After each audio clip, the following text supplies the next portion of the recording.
సిద్ధలలో నేను సిద్ధముగా చేసుకో రాజు రానయ్యున్నాడు. సదా యేసుని స్తుతించు ప్రియుడా, సదా యేసుని. ఓ ప్రియుడా, సదా యేసుని. ఓ ప్రియుడా, సదా అందరూ పడదాం. స్తుతించు ప్రియుడా, సదా యేసుని. స్తుతించు ప్రియుడా, సదా యేసుని. ఓ ప్రియుడా, సదా యేసుని. ఓ ప్రియుడా, సదా యేసుని. స్తుతించు ప్రియుడా, సదా యేసుని. నరకమునంది నన్ను రక్షించు, పరలోకములో చేర్చుకున్నాడు. నరకమునంది నన్ను రక్షించి, పరలోకములో చేర్చుకున్న అందరూ పడదు. ఆనంద జలనిధి ఆనందించి, ఆనంద జలని ఆనందించి కొనియాడు సదా యేసుని. ఓ ప్రియుడా, సదా యేసుని. స్తుతించు ప్రియుడా, సదా యేసుని. స్తుతించు ప్రియుడా, అందరూ పడదాం. సార్వత్రికాధికారి యేసు నా రక్షణకై నిరుపేదయాయే. సార్వధికారి యేసు నా రక్షణకై నిరుపేదయ. అందరూ ఆనంద జలనిధి ఆనందించి, ఆనంద జలనిధి ఆనందించి ననియాడు సదా యేసుని. ఓ ప్రియుడా, సదా యేసుని. పరిశుద్ధుడా, ప్రేమ కలిగిన స్వామి, మిమ్మల్ని స్తుతించుకుంటే ఎంత మంచిది. యెహోవాను స్తుతించడం మంచిది అని భక్తుడు ప్రభువా తరచుగా మాతో మాట్లాడుతూ ఉన్నాడు. నిన్ను స్తుతించే భాగ్యము ప్రభువా మానవులను మాకు ఇచ్చావు. దేవదూతలు నిన్ను స్తుతిస్తున్నాయి. 24 పెద్దలు పరలోక రాజ్యములో సింహాసనాసీనుడైనటువంటి క్రీస్తు ప్రభువుని, గొర్రె పిల్లను స్తుతిస్తున్నాయి ప్రభువా. కెరూబులు, సెరూపులు, కోటాను కోట్ల దేవదూతల సమూహము నిన్ను స్తుతిస్తూ ఉంది. వారి పని నిన్ను స్తుతించుటే. ప్రభువా, మేము ఆశీర్వాదములు పొందుతూ ఆరోగ్యవంతులుగా ఉండుటూ, ప్రతి అవయవాన్ని శక్తివంతముగా ఆరోగ్యవంతముగా తీర్చిదిద్దినటువంటి నిన్ను తరచుగా మేము మర్చిపోతున్నాం ప్రభువా. నా ప్రజలను లెక్కలేని సార్లు మర్చిపోయారన్నావు. కన్యక తన వడ్డాణమును మరుచునా, నా జనులు నన్ను లెక్కలేని సార్లు మర్చిపోయారు. ప్రభువా, నేను ఎన్నోసార్లు మర్చిపోయాను, నన్ను క్షమించండి. ఒకవేళ నా బిడ్డలు, నా కుటుంబం నేను మర్చిపోతూ ఉంటే మా కుటుంబాన్ని క్షమించయ్యా. నేను వీడి ఒక క్షణమైనా ఉండలేం మేము. ప్రతి క్షణము మీరు మా కొరకు ఆలోచిస్తూ ఉండే దేవుడవు, స్వార్థము లేని దేవుడవు, మహిమ కలిగిన దేవుడవు, కృప కలిగిన దేవుడవు. ప్రభువా, నీకు మాయలో ఉంచినటువంటి ప్రతి ఉదయమున వాత్సల్యత పుట్టుచుంది కనుక మేము బ్రతుకుచున్నాం ప్రభువా. ఈ సత్యాన్ని మరొకసారి మేము గ్రహించాలి, పదే పదే మేము గుర్తు చేసుకోవాలి. నీ ప్రేమను పదే పదే జ్ఞాపకం చేసుకోమన్నావు. ఈ ఉదయకాల సమయంలో మేము మరొకసారి నీ ప్రేమను జ్ఞాపకం చేసుకుని వారిగా చేయండి.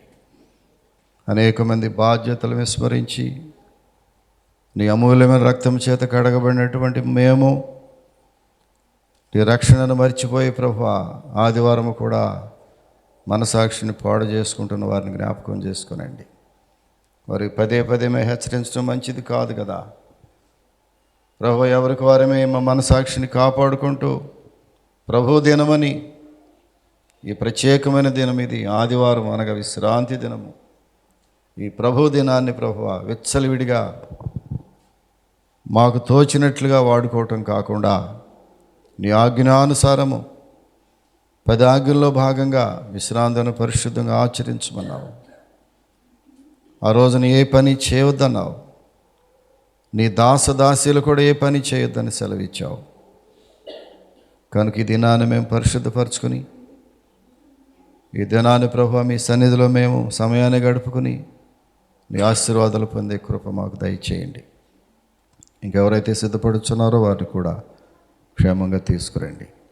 మీరు ఇచ్చిన మందిరాన్ని బట్టి, ప్రతి ఏర్పాటును బట్టి, విలువైన ఈ ఎక్విప్మెంట్ అంతటిని బట్టి నేను హృదయం అంతటితో స్తుతించుకుంటున్నాం. మీరు ఇచ్చే ఏది కూడా మాకు ఈజీగా రాలేదు. అది కేవలము నీ కృపను బట్టి ఎంత ఏర్పాట్లు మాకు ఇస్తున్నావు ప్రభువా. ప్రతి నిమిషము నిన్ను స్తుతించుకునే హృదయాలు మాకు దయచేయండి. వాక్య భాగాలకు వెళ్ళి చూడగా నన్ను జ్ఞాపకం చేసుకుని బలహీనుడను నన్ను పరిశుద్ధపరచండి. నా నాలుకను పెదవులను కాల్చి నీ మాటలు పలకటం అంత ఈజీ కాదు ప్రభువా. పరిశుద్ధ లేఖనములో నుంచి అనేక సత్యములు మీరు గ్రహించవలసి ఉన్నావు. మా హృదయాలు తెరవాలి. మీరు ప్రభువా రివల్యూషన్ ఆఫ్ మైండ్ మాకు దయచేయండి. లేఖనాల్లో ఉన్నటువంటి సారాంశమును అర్థం చేసుకునే ఆత్మీయ శక్తిని మా బిడ్డలకు మాకును దయచేసి, ఈ వాక్యము నా కొరకే, ఎవరి కొరకో కాదు అనే ఒక గొప్ప ఆలోచన మా బిడ్డల్లో నాలో కూడా దయచేసి, బోధించుచున్న వాక్యము నా కొరకేననే గ్రహింపుతో నేను ఈ వాక్యాన్ని బోధించడానికి సహాయం దయచేయమని యేసు నామమున అడుగుచున్నాము తండ్రి, ఆమేన్. చాలా చిన్న మంద భయపడకుడి, మీకు దేవుని రాజ్యము సమీపం ఉందంటాడు. కనుక చిన్న మంద అయినా మీరు దేవుని యందు నమ్మకం ఉంచి విశ్వాసంతో దేవుని వాక్యం వినాలని మంచి మనసుతో మీరు రావటం నాకు చాలా సంతోషంగా ఉంది. చాలు ఆసక్తి కలిగిన కొద్దిమంది గొప్ప సేవ దేవుడు విస్తరిస్తాడు ప్రియులరా. కనుక నీ హృదయంలోని ఆసక్తిని బట్టి దేవుడు ఒక మంచి వర్తమానాన్ని ఇస్తాడు. మీలో చాలామంది వర్తమానం కొరకు ప్రార్థన చేసి ఉంటారు. ప్రభువా ఈ ఆదివారపు వర్తమానాన్ని, నాకు కావలసిన వర్తమానం దయచేయమని మీలో తప్పకుండా ప్రార్థన చేసి ఉంటారు. అటువంటి వారి కొరకు దేవుడు ఒక మంచి వర్తమానాన్ని ఈరోజు సిద్ధపరిచాడని నేను నమ్ముతాను ప్రియులారా. కనుక ఎవరికి వారమే ఈ వర్తమానాలు వింటున్న మనము, ఇది నా కొరకే కదా, మన మైండ్ అంతా కూడా ఆ దేవుడిచ్చేటటువంటి ఆ వర్తమానం వైపు మన మైండ్ని పెట్టాలి కదా. దావీదు భక్తుడు అంటాడు, ప్రభువా నీ వాక్యం విషయమై నా మనస్సును నేను అణుచుకుంటున్నాను అంటాడు. మనస్సును అణుచుకోవటం కావాలి. ఈ రోజుల్లో మనస్సులు మన దగ్గర ఉండలేదు. ఎన్నో వ్యాపకాలు ప్రియులారు, ఎన్నో వ్యాపకాలు. కుటుంబాలకు వెళ్తే ఎన్నో వ్యాపకాలు. ఒంటరిగా కూర్చుని ఆలోచిస్తూ ఉంటే ఎన్నో ఆలోచనలు. సెల్ ఫోన్ చేతిలో పెట్టుకుంటే ప్రపంచం అంతా ఎన్నెన్నో విషయాలు, మనకు కాని విషయాలు, మనకు అనవసరమైన విషయాలు, అవన్నీ కూడా చెత్త అంతా కూడా మన మైండ్లోకి వచ్చేస్తా ఉంది. చెత్త అంతా నా మైండ్లోకి వచ్చేస్తున్నప్పుడు మనము దేవుని మాటల మీద మన మనసును కేంద్రీకరించలేం.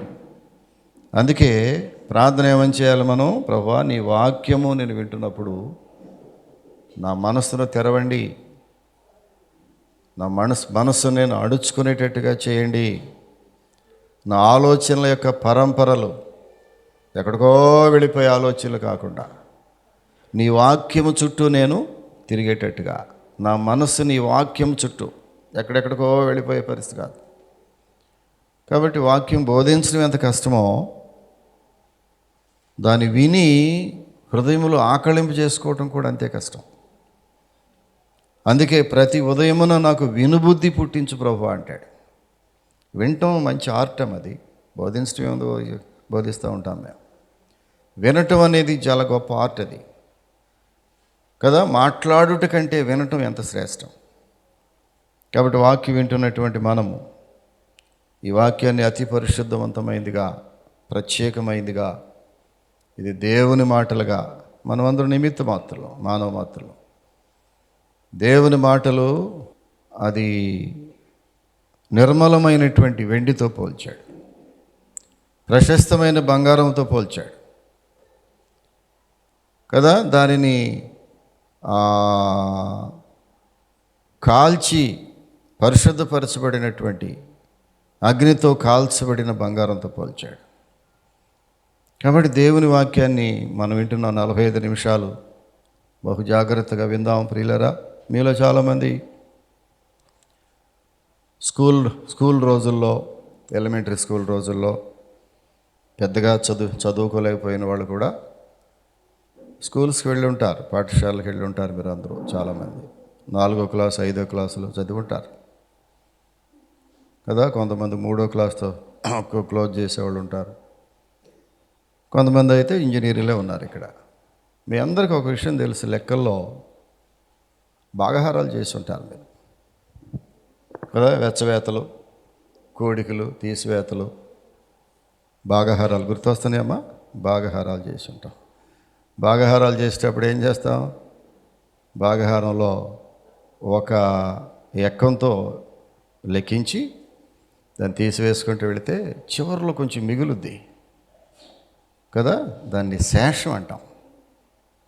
చివరిలో మిగిలేదాన్ని ఆ నంబర్కి చెవులు వేసి 2 చెవులు ఎడం చేతి పక్కన ఎక్కం వేస్తాం, కుడి చేతి పక్కన ఎక్కం మీద వచ్చే రిజల్ట్ అంతా వేస్తాం, తీసేసుకుంటూ వస్తాం.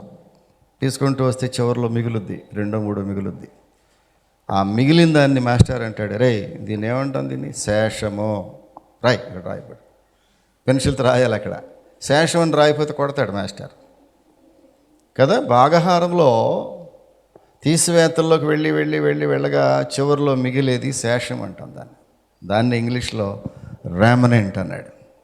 రామనెంట్ ఎందుకు చెప్తున్నానంటే, ఈ శేషము అనేటటువంటి ఈ రామనెంట్ అనే పదానికి బైబిల్లో చాలా విస్తృతమైనటువంటి అర్థం ఉంది. మీరు బైబిల్ చదివిన వాళ్ళు చదువుతున్నారా? బైబిల్ని రెగ్యులర్గా చదువుతున్నారా? తరచుగా చదువుతున్నారా? క్రమంగా చదువుతున్నారా? బైబిల్ని క్రమంగా చదవాలి. బైబిల్ క్రమంగా చదివిన వాళ్ళు బలంగా ఉంటారు. వీళ్ళు చాలామంది బలహీనంగా కనబడుతున్నారు. దానికి కారణం బైబిల్ క్రమమైనటువంటి రెగ్యులర్ రీడింగ్ లేదని అర్థమవుతూ ఉంది. బైబిల్ క్రమంగా చదువుదాం, బలం తెచ్చుకుందాం. మన ప్రతి అవయవాన్ని, మెదడుని, ఆలోచనలను ఒక కట్టడి వేసి బలపరిచేది దేవుని వాక్యమే. వింటున్నారా? అండర్లైన్ చేసుకోవాలి, దాన్ని మైండ్లో అండర్లైన్ చేసుకోవాలి. నీ మనస్సును కట్టడి చేసే ఒకే ఒక ఔషధం ఈ లోకంలో దేవుని వాక్యమే. బాగా గుర్తుపెట్టుకోవాలి దీన్ని. దేవుని వాక్యానికి వెలుపల ఉండే ఏ విశ్వాసి తన ఆలోచనలను, తన జీవితాన్ని కట్టడి చేసుకోలేడు. యవనస్తులు దేని చేత తమ నడతను శుద్ధి చేసుకుంటారు? నీ వాక్యమును బట్టి, దానిని జాగ్రత్తగా చూచుకున్నట్టు బట్టియే కదా అంటాడు 119లో 6వ వచనం అనుకుంటా. దేని చేత మన మనసులను కట్టడి చేసుకుంటాం మనం? దేవుని వాక్యమే. నీ వాక్యమును నీవు గొప్ప చేసితివి అన్నాడు దేవుడు. తన వాక్యమును, తన వాక్కును మనకిచ్చి, తన వాక్కును పంపి అంటాడు. పరలోకము నుంచి తన వాక్కును, వాక్ అంటే వాక్యం, నీ వాక్కును పంపి నీ వాక్యమును గొప్ప చేశావు. మనిషిని కాదు గొప్ప చేసింది. ఎందుకని? వాక్యమే దేవుడు కాబట్టి. వాక్యమే దేవుడు కాబట్టి. తెలుసా? వింటున్నారా మీరు? వాక్యమే దేవుడు. మరి ఆ వాక్యాన్ని మనం క్రమం అనే మాట అవసరం. క్రమం అంటే ఒక రోజుని టన్ను వాక్యం చదివి ఒక 10 రోజులు నిద్రపోయి ఇంకొక రోజు అరటన్ను చదివి మళ్ళీ ఒక 3 నెలలు నిద్రపోయి ఇంకొక రోజు ఒక 10 అధ్యాయాలు చదివేసి, అది క్రమమైన రీడింగ్ కాదు. క్రమం అంటే ఏంటి? ప్రతిరోజు మొహం కడుక్కుని ఇడ్లీ తినే ముందో ఇడ్లీ తినో లేదా కాఫీ తాగో నువ్వు చేయాల్సిన మొట్టమొదటి పని ఏంటంటే బైబిల్లోకి వెళ్ళిపోవటమే. అలవాటు చేసుకున్నావా ఎప్పుడన్నా దీన్ని? నేను బ్రేక్ఫాస్ట్ అవగానే నా బైబిల్ ఎక్కడుందో నేను చూసుకుంటాను ప్రభువా అని చెప్పగలవా? లేకపోతే నేను లేవగానే ఎక్సర్సైజ్ చేయగానే 4 అడుగులు అటు ఇటు వేసి పరిశుద్ధ గ్రంథం ఎక్కడుంది అని వెతుక్కుంటాను ప్రభువా అని చెప్పగలవా? ఎవరు చెప్పగలరు? చెప్పండి, ఎవరు చెప్పగలరా? నా బైబిల్ వెతుక్కుంటాను ప్రభువా నేను లేవగానే ప్రార్థన అయిపోగానే కాలకృత్యములు తీర్చుకోగానే నా మొదటి దినచర్య నేను బైబిల్ పట్టుకుంటాను. ఎవరు చెప్పగలరు? ఎవరైనా ఒక చేయి చూపించగలరా? మొట్టమొదటిగా చాలా సంతోషమా, గాడ్ బ్లెస్ యూ, దేవుడు తప్పకుండా దీవిస్తాడు నిన్ను. ఎవరైనా చెప్పగలరా? నేను ఉదయాన్నే లేవగానే నా బైబిల్ని వెతుక్కుంటాను నేను. ప్రియులరా, నీ మనసాక్షిని దేవుని సన్నిధిలో కాపాడుకోవాలి. మారు మనసు పొందినటువంటి నీవు ఊరికేదో అటు ఇటు చూడడానికి కాదు నువ్వు ఇక్కడికి వచ్చింది. మనసాక్షిని నా ప్రభు ఎదుట నేను సరి చేసుకుంటుని భక్తుడు ఎన్నోసార్లు మాట్లాడాడు. నా మట్టుకు నేను ఒక బోధకునిగా, దైవజనునిగా, ఒక కుటుంబీకునిగా, తండ్రిగా, భర్తగా, ఒక తాతగా నా మనసాక్షిని నేను ప్రతి నిత్యము దేవుని సన్నిధిలో సరి చేసుకోకపోతే నేను ఈ పుల్పిట్ మీద నిలబడలేని ప్రియులరా. ఈ పరిశుద్ధమైనటువంటి బలిపీఠ మీద నిలబడటం సామాన్యమా? ప్రమాదకరమైన పరిస్థితి ప్రియులరా. అగ్ని, ఇక్కడ దహించు అగ్ని ఉంటుంది, మామూలు అగ్ని కాదు, దహించు అగ్ని. దేవుని సన్నిధిలో బలిపీఠం అనగా దహించు అగ్ని. అది మనుషులను, it will consume the human beings. అది మనుషులను దహించి వేస్తుంది. దాన్ని దహించు అగ్ని అన్నాడు. మన దేవుడు దహించు అగ్ని కదా. బైబిల్ చదివితే చాలా విషయాలు తెలుస్తుంది మీకు. ప్రభువా నీవు దహించు అగ్నివి అన్నాడు. నిజమమ్మా, వినండి నా మాట. మన దేవుడు దహించు అగ్ని, దహించి వేస్తాడు. జాగ్రత్తగా ఉండాలి. అందుకే పాత నిబంధన కాలంలో దేవుని దగ్గరికి చేరటానికి, దగ్గరికి వెళ్ళటానికి భయపడేవాళ్ళు. ఇప్పుడు మనం ఏముంది, చాలా సంతోషంగా వస్తున్నాం. కారణం ఏంటంటే ఆ కృపామయుడు మన అందరి కొరకు రక్తం చిందించాడు. అందుకే మనం దేవుని మందిరానికి చాలా ఈజీగా రాగలుగుతున్నాం, అడుగు పెట్టగలుగుతున్నాం, రొట్టె ద్రాక్షరసలో చేయి పెట్టగలుగుతున్నాం, బలిపీఠం దగ్గరకు రాగలుగుతున్నాం. ఎందుకంటే దేవాలయపు మధ్య తెర 2గా చినిగిపోయింది. అడ్డుగోడలను దేవుడు తెంచేశాడు. లేకపోతే మనం రావటం కష్టమయ్యేది. మనం ఇంత ఈజీగా రావటానికి క్రీస్తే కారణం ప్రియులారా. కనుక దేవుని సన్నిధిలోకి వచ్చినప్పుడు మనం ఈ వాక్యము నా కొరకే అనే గ్రహింపుతో మన వాక్యం విందాం. ఇప్పుడు భాగహారంలో శేషం, దాన్నే ర్యామనెంట్ అన్నాం, శేషం మిగిలింది అంటాడు. బైబిల్లోకి వెళితే ఈ శేషం యొక్క అర్థము విస్తృతమైన అర్థం ఉంది.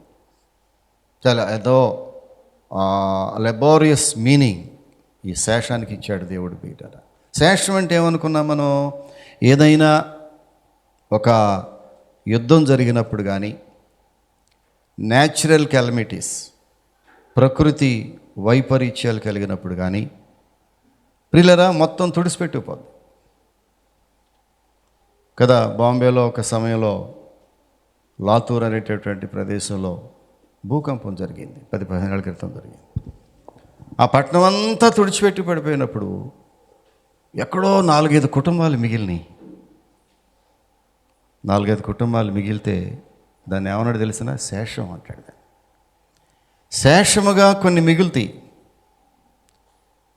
ఆ తుఫాను వచ్చినప్పుడు దివిసీమలో 1977 సంవత్సరంలో నవంబరు 19వ తారీఖున ఉప్పెన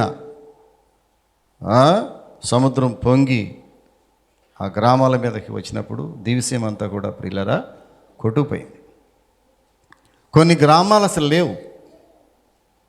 బావదేవరపల్లి లాంటి గ్రామాలు కొన్ని కదా, ఇటు మచిలీపట్నం తీర ప్రాంతాలకు వెళితే సొర్లగొంది అని, అవన్నీ కలిపి కొన్ని గ్రామాలు క్రాస్పేట అని, మరియమ్మపేట అని ఉండేవి కొన్ని. మా చిన్నతనంలో చూసేవాళ్ళం.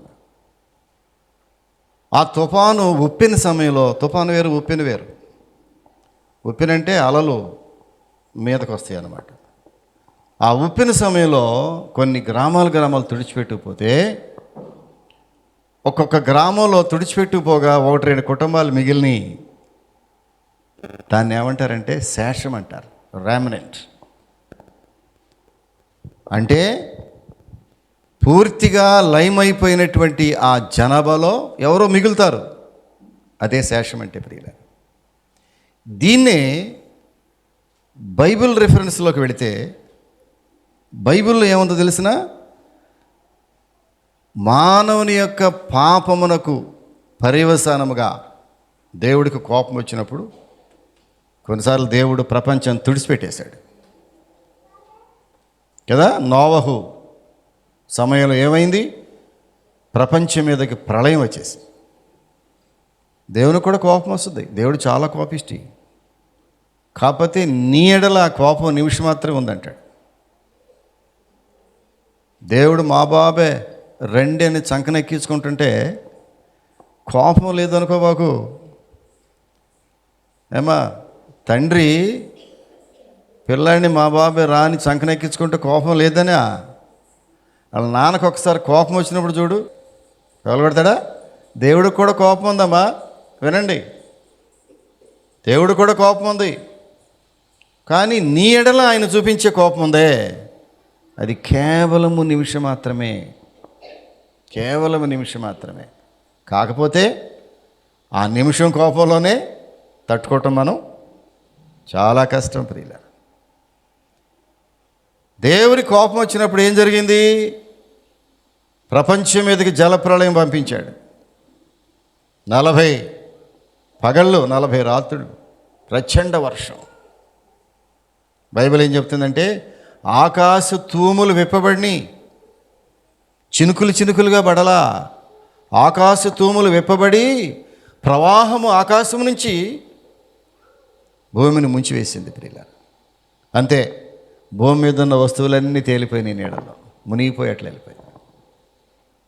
కానీ అక్కడ ఒక్క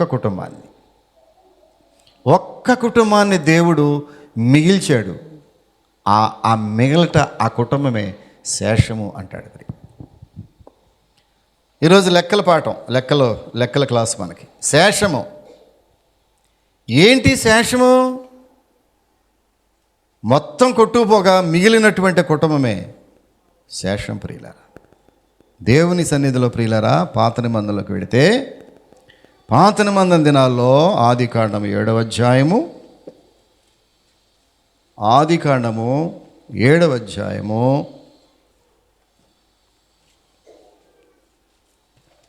23వ వచనాన్ని జ్ఞాపకం చేస్తాను, చదువుతాను చూడండి. ఆదికాండము 7వ అధ్యాయము 23వ వచనం. నరులతో కూడా పశువులను, పురుగులను, ఆకాశ పక్షులను, నేల మీదనున్న జీవరాశులన్నీ తుడిచివేయబడెను. అవి భూమి మీద ఉండకుండా తుడిచివేయబడెను. నోవహును అతనితో కూడా ఆ ఓడలో ఉన్నవన్నీ మాత్రము మిగిలి ఉండెను. ఆ మిగిలిన దాన్నే శేషము అన్నాడు. చప్పట్లు కొట్టాలి. ఇప్పుడు వాక్యాన్ని అర్థం చేసుకుందాం. అలాంటి జలప్రళయములో 2 సార్లు రాశాడు అక్కడ, తుడిచివేయబడెను, స్మాష్ అయిపోయిందంట. తుడిచివేయబడెను. దేవుని యొక్క మహా ఉగ్రత లోకం మీదకి వచ్చినప్పుడు లోకంలో ఉన్నటువంటి సమస్తము తుడిచివేయబడెను. దేవుడు కోపం రానికూడదు. అందుకే ఏమైంది ఇక్కడ? తుడిచివేయబడెను. ఏం మిగలకుండా ప్రపంచంలో ఉన్న జీవరాశులన్నీ ఏమేమి తుడిచివేయబడినాయమ్మా? మళ్ళీ చదువుతాం. నరులతో కూడా, అంటే నంబర్ 1 నరులు అంటే మనుషులందరూ ఏమేం పోయినాయి ఆ నీళ్ళల్లో? ఏమా అర్థం చేసుకుంటున్నారా? ఒకటి వేసుకోండి అక్కడ, పెనది ఒకటి వేసుకోండి అక్కడమ్మా. 1 నరులు అంటే మనుషులు, 2 పశువులు, మొత్తం పశువులు ఒక్కటన్నా మిగిలిందా? ఆ మిగిలిందే చెబుదాం తర్వాత. 3 పురుగులంటే ఆ నేలను ప్రాకేటటువంటి ప్రతి జీవి, నేలను ప్రాకు పురుగులు. నెక్స్ట్ ఆకాశ పక్షులు. ఎంత నంబర్ ఎంత వేశారమ్మా? 1 నరుడు, 2 పశువులు, 3 పురుగులు, 4 ఆకాశ పక్షులు, 5వది అన్నీ కలిపి జీవరాశులన్నీ, జీవము గల ప్రతి ప్రాణి, కదిలే ప్రతి ప్రాణి స్మాష్ అయిపోయింది అంతే. కానీ కిందకి వెళదాం చూడండి. నోవహును అతనితో కూడా ఆ ఓడలో ఉన్నవన్నీ మాత్రము మిగిలి ఉండెను.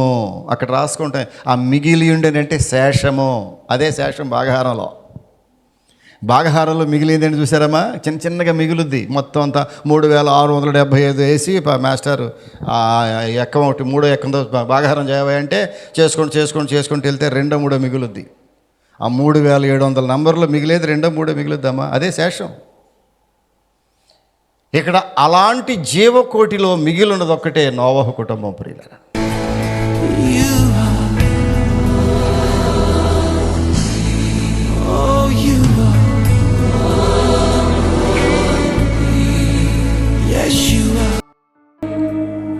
పరిశుద్ధుడా, ప్రేమ కలిగిన స్వామి, మీ పరిశుద్ధ నామానికి వందనాలు, స్తోత్రాలు చెల్లించుకుంటున్నాం. ప్రభువా, నీవు మమ్మలను శేషముగా ఈ లోకములు ఏర్పాటు చేసుకున్నావు. మన నోవహు కుటుంబాన్ని జలప్రళయంలో శేషముగా ఏర్పాటు చేసుకున్న దేవుడు. అలాగే ఏలియా కాలంలో ప్రభువా 7,000 మంది బయలుకు మొరక్కనటువంటి ప్రవక్తలను శేషముగా ఏర్పాటు చేసుకున్నావు. అలాగే ప్రభువా, ఇశ్రాయేలీలలో ఇదిగో తండ్రి, భక్తుడైనటువంటి పౌలు గారు ఒంటరిగా ఉన్నప్పుడు నీ కృపను శేషముగా ఇచ్చావు. అలాగే ప్రభువా, ఇసుక రేణువులంత ఇశ్రాయేలు సంతానం ఉన్నప్పటికీ వారిలో శేషం మాత్రమే రక్షించబడింది. నా జీవితంలో ప్రభువా, నేను ఒంటరి పాలైపోయినప్పుడు నా కుటుంబాన్ని నీవు శేషముగా నిలబెట్టావు. దావీదు భక్తుడు ప్రభువా తన సమస్తమును పోగొట్టుకుని ఒంటరి అయిపోయినప్పుడు మరలా నీ కృపను శేషముగా బిడ్డకిచ్చావు. తిరిగి పోగొట్టుకున్నవన్నీ తిరిగి పొందుకునే కృప ఇచ్చావు. మా బిడ్డలైన వారు ప్రభువా, వారిని అందరినీ శేషముగా ఇక్కడ నిలబెట్టుకున్నావు. శేషముగా నిలబెట్టాలి, శేషముగా జీవించాలంటే పరిశుద్ధత కావాలన్నావు. శేషముగా ఉన్న మామూలను విశ్వాసులుగా చేయండి. శేషముగా ఎంపిక చేయబడిన మామూలను నీ పరిచర్యలో ముందుకు సాగే వారిగా చేయండి. పరిశుద్ధతను కాపాడుకునే బిడ్డలుగా మమ్మల్ని చేయండి. విశ్వాసాన్ని కాపాడుకుని ప్రభువా, నీ సన్నిధిలో నీ రాకడ కొరకు ఎదురు చేసే బిడ్డలుగా మమ్మల్ని చేయండి. అంత మాత్రమే కాదు ప్రభువా, యెషయా మొద్దు నుంచి చిగురు పుట్టినట్లుగా ఒక శేషముగా నీ కుమారుడైన క్రీస్తు ప్రభుని మాకు శేషముగా ఇచ్చావు. ఆ శేషము ద్వారా లోకాన్ని మరలా రక్షించుకున్నావు. నశించిపోతున్నటువంటి ప్రతి వ్యక్తిని వెదకి రక్షించడానికి యెషయా మొద్దులో చిగురు పుట్టినట్లుగా ఒక చిగురుగా ఉన్న క్రీస్తుని మా కొరకు పంపావు ప్రభువా. ఆ శేషములు మమ్మల్ని కూడా భాగస్థులుగా చేశావు. ఈ వాక్యానికి ముద్ర వేయండి, హృదయంలో దాచుకుని ఈ వారం అంతా ఈ వాక్యాన్ని నెమరు వేసుకుని కృప మా బిడ్డలకు దయచేయమని యేసు నామమున అడుగుచున్నాము తండ్రి. ఆమేన్. ఆమేన్.